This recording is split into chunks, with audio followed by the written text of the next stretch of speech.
The Unlikely Races. Hey, Nay, this is going to be a good story, Nay. Go ahead. Go. Okay. Written by, starring, leading bunny, makeup artist, and directed by Muffin the Greatest of all time ever, and cutest and sweetest and smartest of all bunnies. But duh. Leading bear, played by Little Brown, best friend to Muffin, and cutest and diligent taste tester of all that is honey. But double duh. Leading gopher, as in go for this and go for that, but who was actually a small, fluffy white boy dog played by Woof Woof. Woof. Once upon a time, in the bustling woodland town of Evergreen Valley, there lived 3 unlikely friends. Muffin, the cute white rabbit, Lil Brown, the adorable brown bear, and Woof Woof, the dog. Each day they would play together, exploring the forest and embarking on adventures that filled their hearts with joy. One sunny morning, as they gathered by the edge of the forest, Muffin had an exciting idea. Hey, wouldn't it be fun if we learned how to drive a car? She suggested with a gleam in her eyes. Lil Brown and Woof Woof exchanged puzzled glances before bursting into laughter. "That's preposterous," exclaimed Little Brown, which actually sounded like... Woof Woof's fluffy ears twitched with amusement and exclaimed, "Animals can't drive cars," which sounded more like... Woof. But Muffin was undeterred. Why? Why not?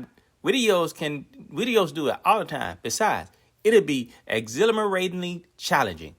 We can practice how to turn curves.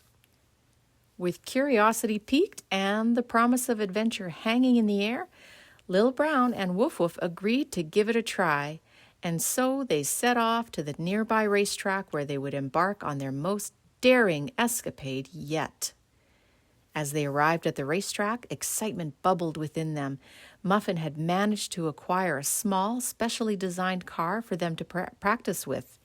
It was a shiny black SUV with ample seating for all 3 friends and a steering wheel perfectly sized for their paws and claws. Strangely enough, there were paper documents in the glove box with what looked like to be the name of Natayee or something like that. Don't look at the papers, Nay. But we'll never know since bunnies, bears, and dogs can't read. Yeah, Nay, I can't weed because I'm a cute little bunny and I'm white little bunny too, Nay. So, and plus, Nay, you didn't teach me how to weed. With Muffin behind the wheel, Little Brown in the passenger seat, and Woof Woof eagerly peering over their shoulders, they began their very first lesson. Muffin carefully adjusted the mirrors and gripped the steering wheel while Little Brown provided the paw power for necessary acceleration and braking. Okay, it's time to learn how to turn them curves, Little Brown. Gently press the pedal with your paw, instructed Muffin. Easy does it. With a nervous... Lil Brown obeyed, and the car lurched forward. Woof Woof let out an excited... as they slowly made their way around the track. As the day progressed, they continued their lessons, with Muffin growing more confident behind the wheel with each passing lap. Nay, you gotta say it right, Nay. Turning them curves, Nay. Turning them curves. Little Brown and Woof Woof cheered her on, their spirits soaring with the thrill of the experience. Just as they were starting to get the hang of it, disaster struck. A sudden gust of wind swept through the racetrack, causing Muffin to lose control of the car. With a panicked... she veered off course and crashed into a pile of empty honey hives and lots of teeny-weeny soft little bee pillows, sending them tumbling into a heap. You see, all the hummingbees were out foraging, so no bees were hurt in the telling of this story. Which is Little Brown's way of saying not to worry, that all the hummingbees got new pillows later on that day. For a moment they lay stunned amidst the wreckage, dazed and disoriented. After a few seconds, with the determination burning bright in their eyes, the 3 friends picked themselves up and dusted off their fur. Except for me, Nay. I dust off my hair, Nay. Get it? Hair? We can't give up now, declared Little Brown, his voice filled with resolve, which sounded more like which meant we've come too far to turn back. And so, with renewed determination, they climbed back into the SUV and resumed their lessons.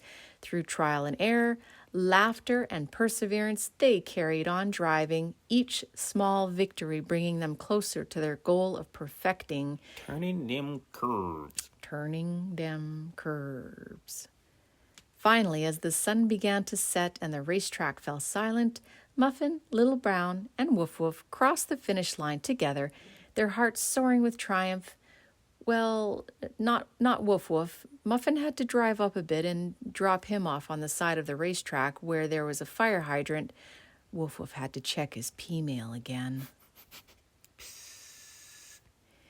As they basked in the glow of their accomplishments, they knew that they had learned how to drive and turn them curves in Natayee's SUV. In an unknown car that they had discovered the true power of friendship and teamwork. With smiles on their faces and a newfound sense of adventure in their hearts, they bid farewell to the racetrack, ready to embark on their next great adventure together. Bye, weirdo. Hey, Nay. You know, we were turning them curves, Nay. And I know you had some gas in the car, but don't worry about it, Nay. You just put some more gas in the car so we can turn some more curves, okay, Nay? Oh, okay, Nay? Nay, you're not saying that, Nay. Hey, don't speak then, Nay. Bye, weirdo. Thank you for listening to Memoirs of Muffin the Great. Please make sure to like, share, and subscribe. Make sure you push the button too now, Nay.